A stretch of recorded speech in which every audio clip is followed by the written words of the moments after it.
Humanitarian aid organization Gift of the Givers says it will be assisting the families affected by a fire in De Doorn near Milnerton in Cape Town. About 360 people were left homeless after the fire swept through the township, destroying 300 structures. For more on this story, we speak to Gift of the Givers project manager Ali Sablay, who has been on the ground assessing the extent of the fire damage. A very good evening to you, Mr. Sablay, and thank you so much for speaking to us. Perhaps let's first start with, other than De Doorns, what other areas have been affected by these fires? Good evening. The noon was the first fire that occurred on Friday. Around about 12 o'clock, our teams received calls from the local community, from disaster risk management, from SASA, informing us of a fire that's occurring in De Doorn township. Our teams were immediately dispatched. While we were doing our assessments, we saw community members. Most of the people were not at home at the time. They were in their place of employment. So when our teams arrived there, we saw community members running from the taxis to the disaster site. We witnessed one mom throwing herself completely on the debris and crying uncontrollably. She then informed us her whole life was in that structure. Her children's with a little bit of bonus they received in December. They bought their children's school uniform, stationery, everything burnt up completely. The rest of the community was in the Eastern Cape. And with that fire, over 106 structures were destroyed, leaving close to 300 people displaced. On the 31st, we received a call from Masiphumelele, where 22 structures burnt out, leaving close to 79 people displaced. Unfortunately, 3 people have lost their lives. And this morning, in the early hours of this morning, at 20 to 3, all credit goes to the fire department, the City of Cape Town Fire Department, when they received that call at 20 to 3 this morning to say Polar Park in Philippi is burning. When we got the call around about 3:30, our teams did an assessment this morning at 9 o'clock. And when we were there, the fire department was still putting out the blaze. Over 300 structures burnt out completely, leaving close to 1,000 people displaced. And the structure where the fire occurred, where the community's members say a gas tank exploded, the lady in that structure unfortunately succumbed to her injuries. So it's quite a dire situation in the informal settlements in the Western Cape at the moment. And what is the death toll as we speak? Okay, 3 people lost their lives in Masiphumelele, and in Polar Park in Philippi, 1 person has passed on. In Masiphumelele as well, there's 2 people in hospital as well. So we pray for their safety. We pray for their speedy recovery.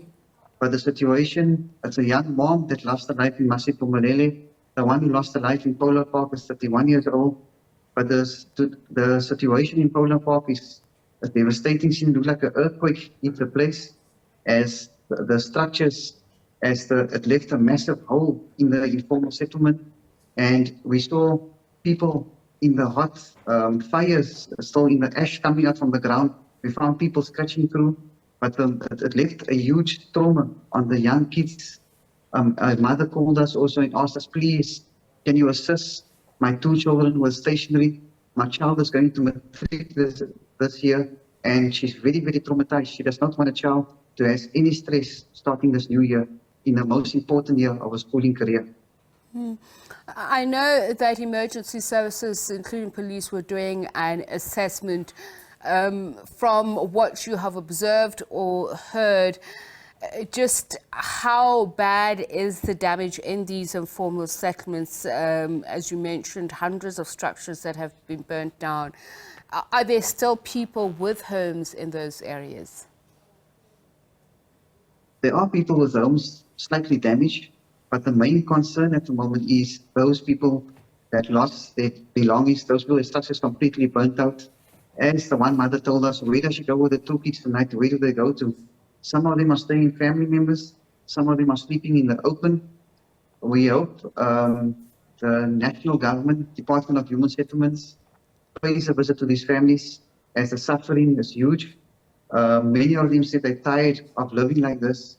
And you can see the trauma it leaves on the young ones. It's some of them, as one father was telling us, he had to throw his children to neighbors to escape the fire, and he only found his children 2 hours thereafter. So we hope the relevant authorities can tackle the situation, and appeal goes out to the communities as well. When you rebuild your structures, please try to leave meter gaps or 2 meter gaps between your structures. Try not to build over the fire hydrants. And sometimes when a fire occurs, it's very challenging for the firefighters to look for the fire hydrants. It's very challenging for the firefighters to put out blazes where structures are built on top of each other. I mean, I understand like 190 people have lost their lives in Cape Town fires in the past year. So that's a huge amount of loss of lives there.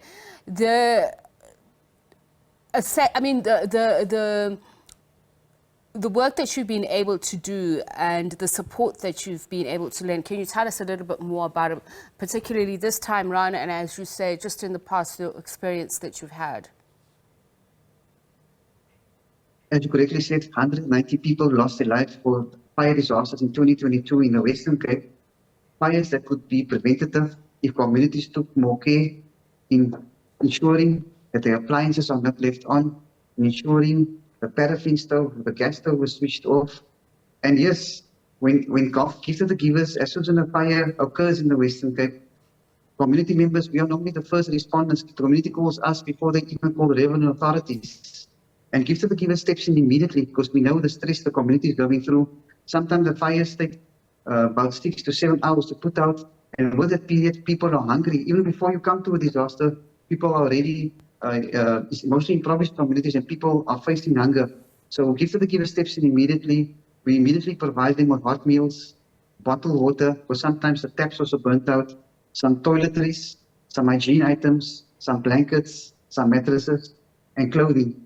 Once they are put back into their structures, give to the givers provides them food parcels, and in terms of the young ones, stationery and school uniforms. Mm-hmm. What do you need to be able to continue with your operations? Obviously, you have to fundraise yourselves, but are you able to receive donations? I know in the past, Dr. Suleiman has said you've received sponsorship, some sort of aid from even international donors. How are you able to rally supplies?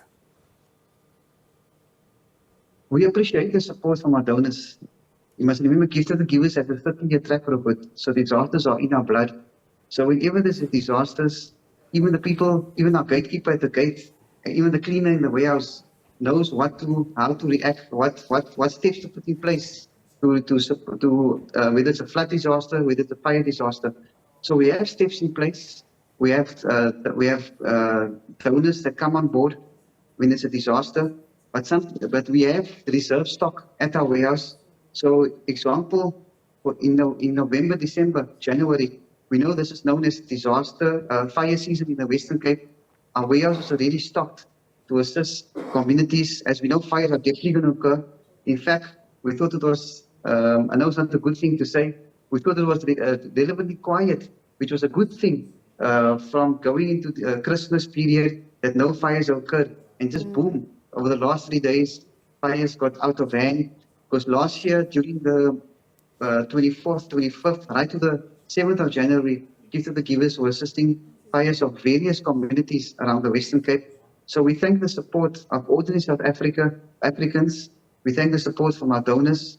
Without them, with the relevant support, we could not reach out to many communities as we are doing currently.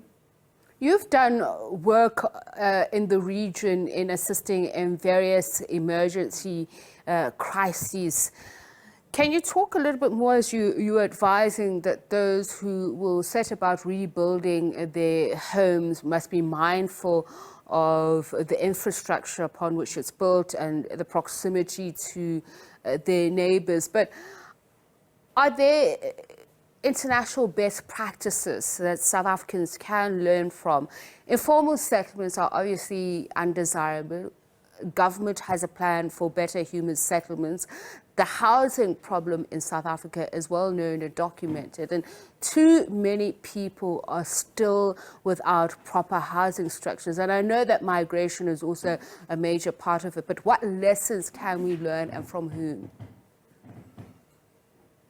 As I firstly said, structures not to be built on top of each other. But the other point is, these people are very frustrated with government.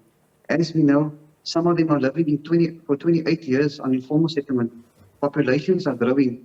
Government has to be on the ground to sense the situation and to see what's happening in these informal settlements. Only when fires occur, they pay a visit to these locations.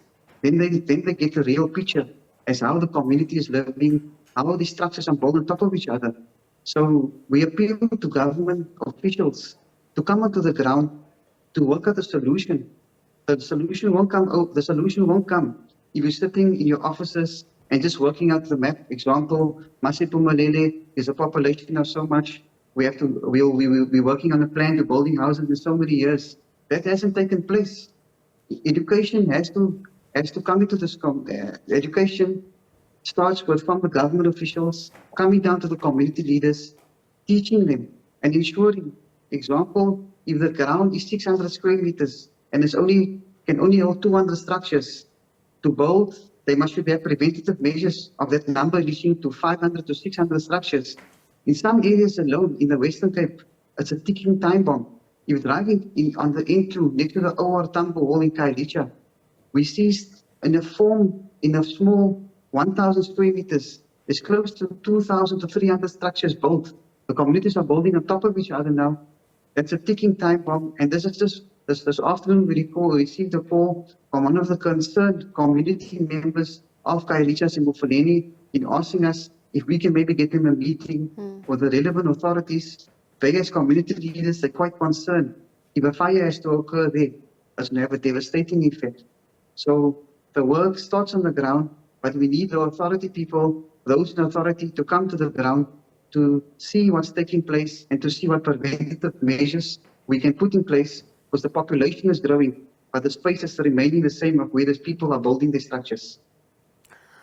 I mean, government would hit back and say they have warned against land invasions, and this is why you have the situation that you have. But then again, I think those on the other side would say one is probably asking some questions from a lens of privilege. But I do want to ask, are there better materials that people could use? These 10 structures are obviously problematic.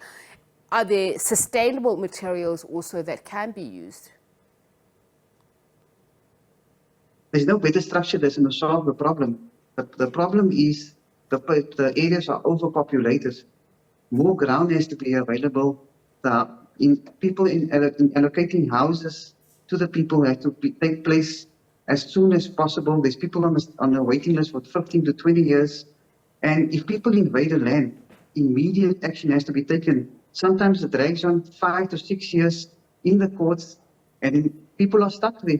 After that, the case gets kicked out, another informal settlement is started. That doesn't solve the problem. The problem is there's not enough houses for the people at the moment. We find Gogos telling us, even in Polar Park today, how long they're on the waiting list. So definitely the blame is always shifted from one department to the next department. That creates a huge crisis. That's when people get frustrated.